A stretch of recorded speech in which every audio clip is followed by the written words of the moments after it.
I'm taking a road trip just off of Highway 50 to explore some of the history of the Silver State, mining history, prehistoric history, and so much more. That's all coming up right now on Wild Nevada. Support for PBS Reno and Wild Nevada comes in part from the William N. Pennington Foundation. Bill Pennington was an entrepreneur, philanthropist, and gaming pioneer who built a legacy of community service in Nevada. And by Thelma B. and Thomas P. Hart Foundation, Christine Perry, Margaret Burback, Mark and Susan Herron, in memory of Sue McDowell, Lloyd Rogers and Gaia Brown, Stanley and Neela Schumacher, and by individual members.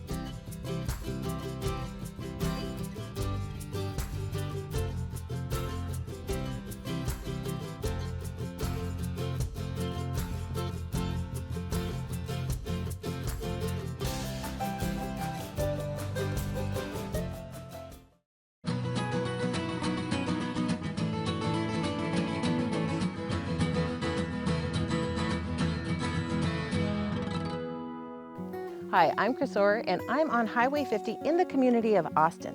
Now, being on the loneliest road in America makes Austin a great place to branch out and have some Nevada adventures, including a state park. But first, I want to learn more about some of the history in Austin. So let's check it out.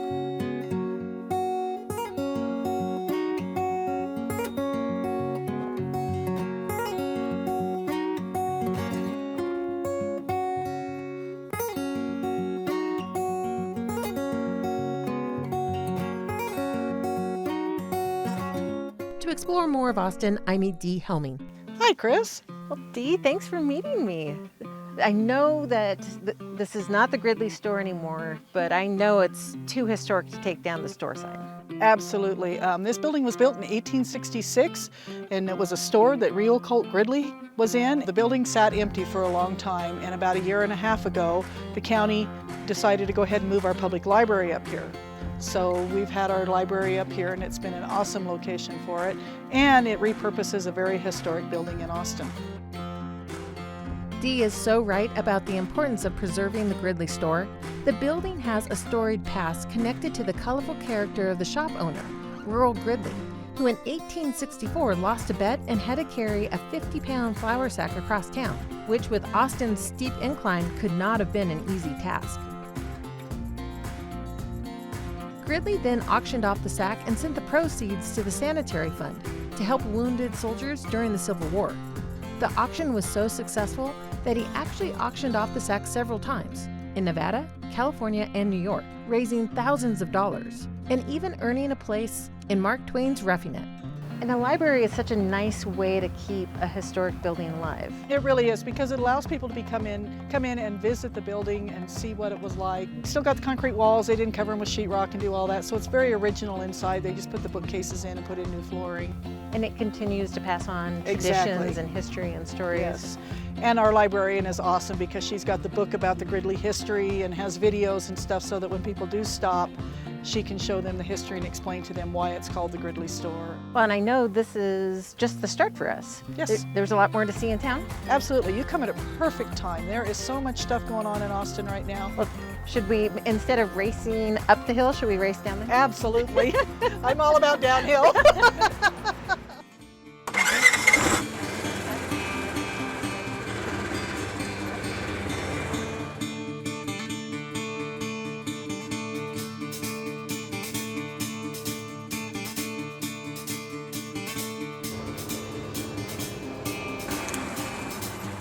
This is a lovely park. It's really pretty. They have this like little site where they rate parks, and our park is rated with 5 stars. Well, when you talk about a city park and you're talking beautiful grass and beautiful playground and pool, I would give it a pretty high rating. It gets a good one, and people, you wouldn't believe the amount of people that stop here every day. And we send people up here because we have such a nice playground. We'll tell them, you know, take your kids up there, let them play and get out and get a little exercise. I've picnicked as I've been driving through. This has been a stop, but when I had picnicked, I don't remember seeing this. This is new. It is the Mules silhouette of the Mules Relief, and the Mules Relief was the little train, the train station, the Nevada Central Railroad train station was down below town in what they called Clifton back then, now the rodeo grounds. And they would have the mules that would haul the ore up on flatbeds. And so they got a little cable or a little car from San Francisco, brought it up here, ran the tracks up, and then ran that little car up there, and it would pull the freight up. So that's why they called it the Mules Relief, was because the mules no longer had to pull all the freight and the passengers up the hill, up the grade. And that's part of how it got built. And that's how it got here. And it's a lovely view of both Austin and Old Clifton from the park as well. Yes, it is. So where are we going to next? Next, we are going to the Episcopal Church. All right, I'll let you drive.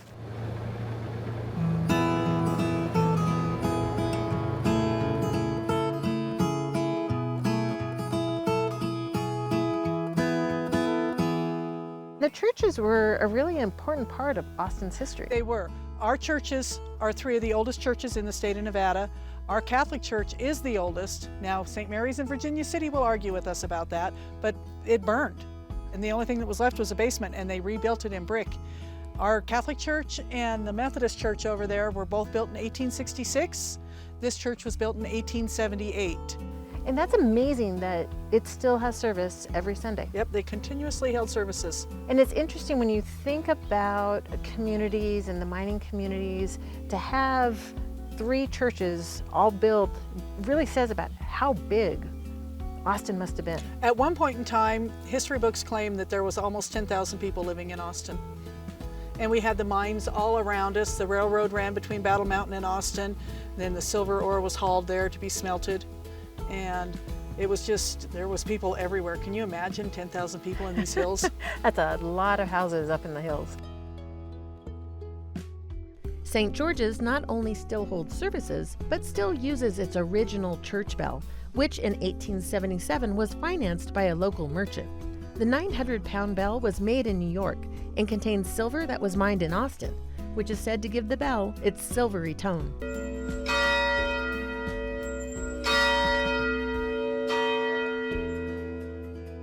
So when you think about the churches here in Austin, what else should people know about them?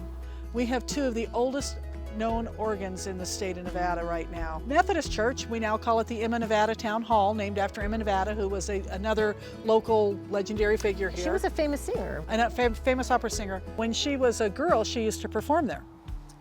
And before she went off to Mills College in California, and then she went off to Europe and became world-renowned opera singer. So next to the churches, when you think about landmark buildings, what's next down the road? Next is the Austin Courthouse. Another milestone in a community, It right? is, yes, and it's like stepping back in time.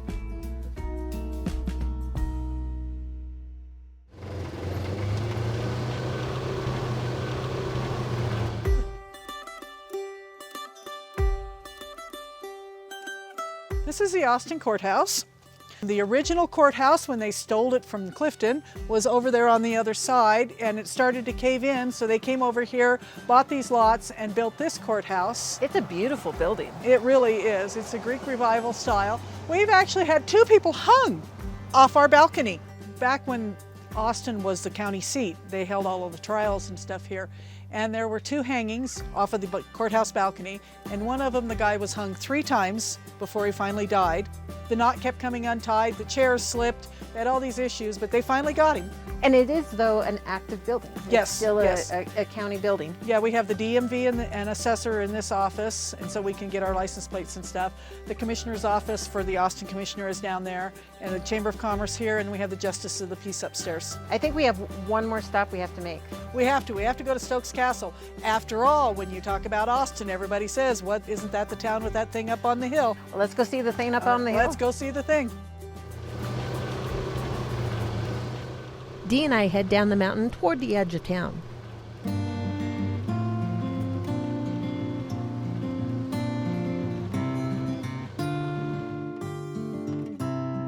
Positioned just to the west, Stokes Castle is a remnant of Austin's lucrative silver mining heritage. We reach the iconic ruins just in time for sunset. This is a perfect time to visit.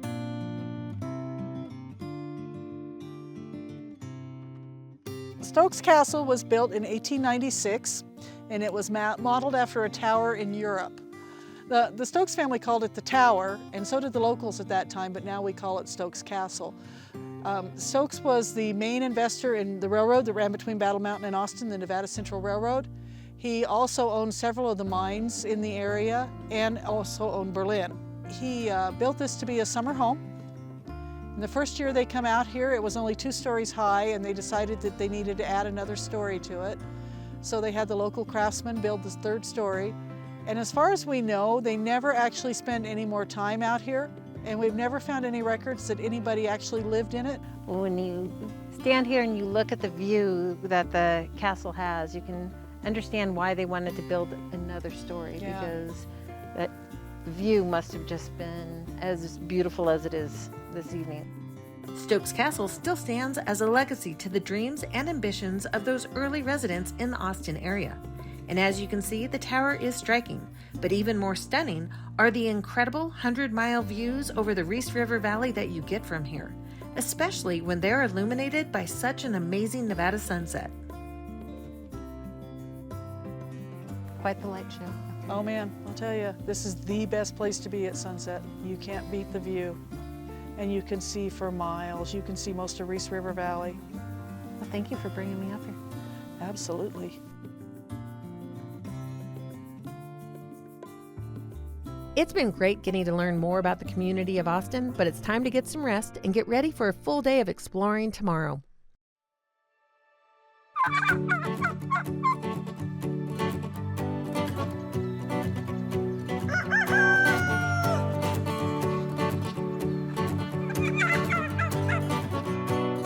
The next morning, I head southeast out of Austin on Highway 50 before heading out into the Reese River Valley on Highway 722. Then it's left onto Highway 21 before turning right onto Berlin Road or Forest Service Road 024. This is a beautiful drive through gorgeous high desert scenery.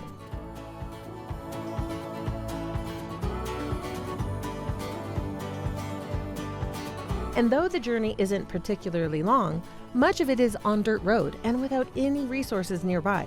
So be sure you have a full tank of gas and all the necessary supplies before you head out. Not far from Berlin, I drive through the historic community of Ione, which has some ghost town qualities to it. Entering the state park, we arrive at the remains of the 160-year-old ghost town of Berlin, where I meet park interpreter Jordan Naylor. Thanks for meeting me out here. How's it going? Good. So this is Berlin. Yes. It's funny because so often people don't realize that there was a Berlin, Nevada. Yes, and truthfully, it didn't really get that large. I mean, even in its heyday, it was only about 300 people, so it makes sense that they don't know this exists. We're roughly about 120 miles from the nearest form of infrastructure as well, so it's completely understandable, honestly. You know, it's interesting because you don't often hear about an old mining town or a ghost town becoming a state park. It's pretty unique to have a permanent resident in a ghost town. So Berlin started in 1863 and pretty much had residency almost until 1950. And that's right about the time we became a state park as well. For reference, a lot of our interpretive signs here are from Furman Bruner. It's his first-hand account of the things that went on here when he was a resident as of about 1914. Today, visitors can do a self-guided walking tour and read Furman Bruner's recollections as a child growing up in the turn-of-the-century mining camp. He was instrumental in assisting Nevada State Parks with developing a written history about the area and even gave town tours as a volunteer at the park from 1974 to 1990. And it's kind of fun, though, that a person can come and experience what the town was like in those years. Yes, and truthfully, we find a lot of artifacts spread out.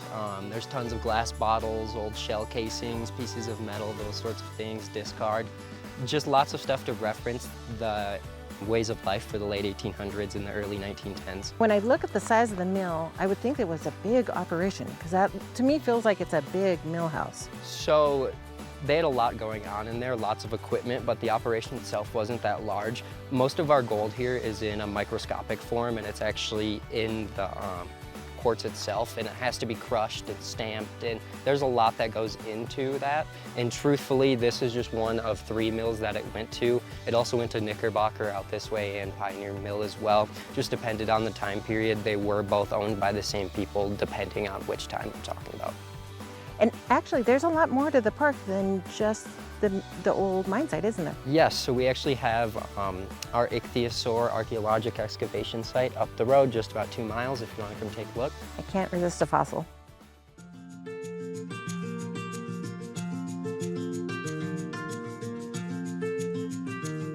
So I recognize this, but I know this isn't an actual fossil. Yeah, not quite. This is just our mural. Now this mural is to scale of specimen 1 indoors, measuring just about 50 feet worth of length. This is the average size of Shonosaurus, the ichthyosaur that we have here, which is actually where our park gets its notoriety, between those 2 things right there, being the concentration and the size. So when were the fossils first found?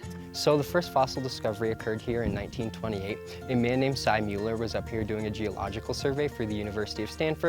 He was studying the Mesozoic outcroppings, so in layman's terms, your dinosaur-aged rocks. So Cy discovered a vertebrae indoors in the quarry. At that point in time, the berm behind me would have been one steep apex to a hill. The building and the road would not have existed. And there was one particular area prone to landslides, which exposed a vertebrae, which is how Cy discovered one. Well, it's such a beautiful location, and I'm looking at the mountains behind, and it's very easy to see how it got its name. Yes, so Shonosaurus popularis gaining its name from the Shoshone Mountain range it's discovered in the popular effort it took to excavate it. It's kind of nice to know that we had part of naming something this rare and this special. Yes, and truthfully, indoors we have lots of charts referring to ichthyosaurs. Most of them are going to be genus names on those charts. Most of them have several species underneath of it, like Symbospondylus, just off the top of my head, has 9 species. There's estimated 150 to 200 species of ichthyosaur. Ours is one of 1. Shonosaurus is the only Shonosaurus. Well, I'll let you pronounce the names inside, because I have a feeling you're going to be better at it than I am, but I'm excited to take a look. Absolutely, let's go.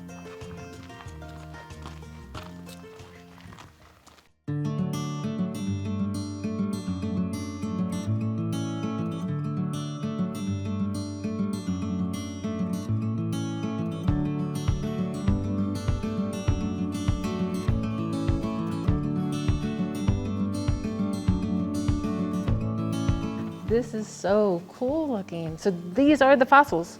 Yes, so specimen 1 starts right here at A, and the quarry actually works its way counterclockwise around. There's 9 specimens in total, and they go in ABC order. So typically, ichthyosaurs themselves were solo. They did nothing with a group. Shonosaurus is one of the only social ichthyosaurs to ever exist. The only reason we know it's social is because of excavation sites like this. And this is actually the highest concentration in one location in the world. So even spread throughout the park, we typically only find 1 to 2 Shonosaurus maximum. And then with this being a mass grave, actually, that lets us know something killed them off simultaneously. So the thought process on what occurred here is red tide. So a toxic LJO bloom occurred, their primary food source being mollusks like the ammonite up here. The toxic algae would have grown on the outside of the mollusk shell, and it was ingested in this vicinity or near this vicinity. And then from there, with this active fault line that runs through the quarry, all that geologic movement, it's thought an underwater landslide happened over top of them to give you the preserved quarry you see here today. So when you say an active fault line, is the fault line still active like right now? It's Yes. not just during the time that the ichthyosaurs were there? It moves a few millimeters a year on average, sometimes less, sometimes not even a measurable amount. And truthfully, a lot of our specimens are very mixed up, specifically because of this fault line. A few millimeters after 220 million approximate years can turn into several feet depending on the location. So everything you see here is between 20 and 70% preserved.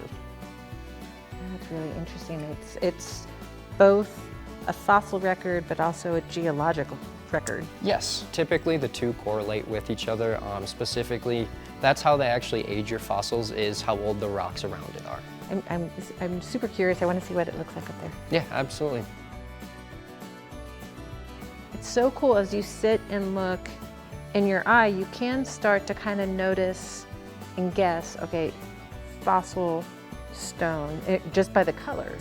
Yes, and it actually gets easier once you have a reference point, and you'll notice the harder you look, the more there'll be pieces of creatures spread out. So there are 9 identifiable Shonosaurus in this quarry.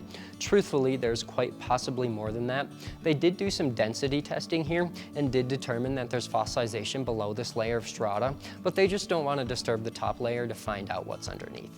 It is fascinating how much, once you hear the story, you can tell from the fossil. Like, it tells such a story. Even just like the direction in which they face tells us so much.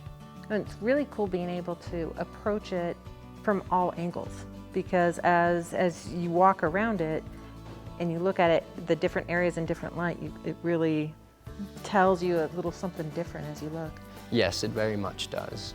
So it's interesting. So you're thinking 50 feet out there. Yes. But he could possibly almost be double that size. Yes. So this would absolutely compete with the largest ichthyosaur in existence. The current front runner being Ichthyotitan savernicis, discovered on the west side of England, measures in at 81 feet in length.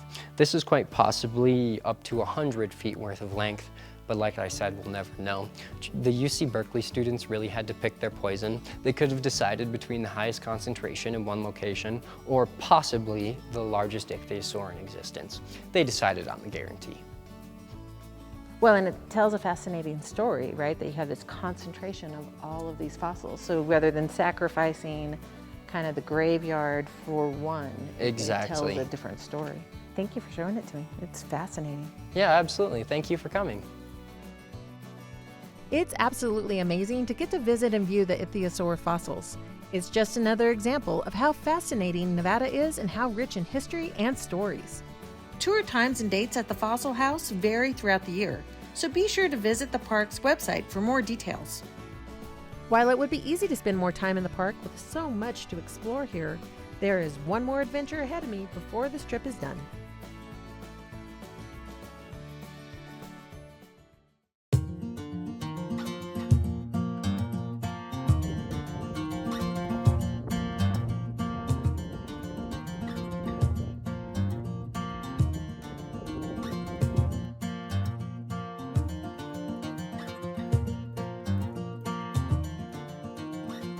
I leave from Berlin-Ichthyosaur State Park and backtrack through Reese River Valley and Austin.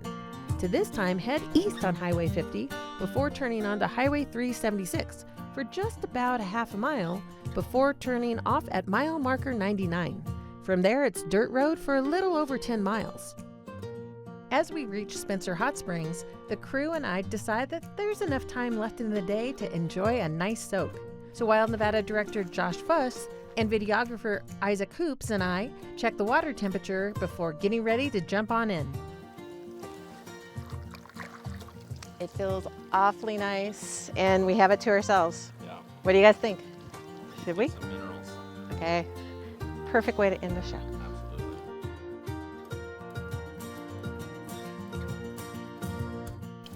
I don't think it gets much better than this. Really doesn't. Yeah. Hot springs on our feet, cool breeze on our back. Perfect way to end a trip. Absolutely. Keeping it wild. You guys did all the work. I just got to do the fun. I don't know about that. I think we got to have some fun. Yeah. It's always It's a great trip. Always. Well, thanks, you guys. Yeah. Cheers. Cheers. Good journey. There's a few things to keep in mind when you set out to enjoy a hot spring to keep the experience enjoyable for everyone. Be sure to park, or if you're camping, do so far enough away from the springs and tubs that you don't hog the view, hijack the ambiance, or scare off wildlife that may rely on it as a water source. Follow the principles of leave no trace by always packing out everything you pack in, and maybe bring extra trash bags to clean up after anyone who wasn't as courteous. It's also best to avoid using glass on site to avoid litter and the potential for broken glass. There's more to know and consider. The Travel Nevada website has a good feature on hot springs etiquette to check out if you're interested.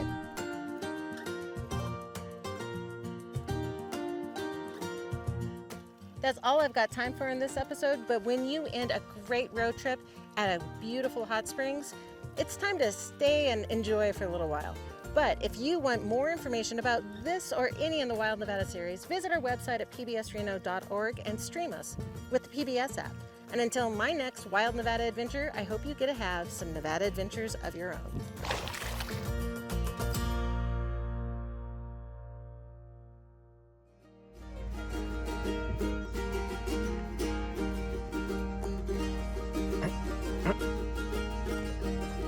What are you doing? You just untied my shoe. Dude. Not cool, bro.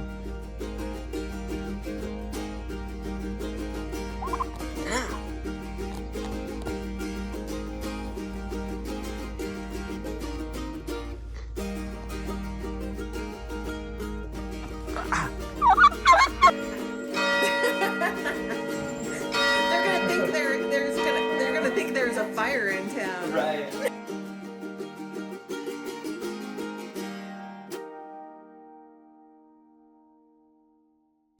Support for PBS Reno and Wild Nevada comes in part from the William N. Pennington Foundation.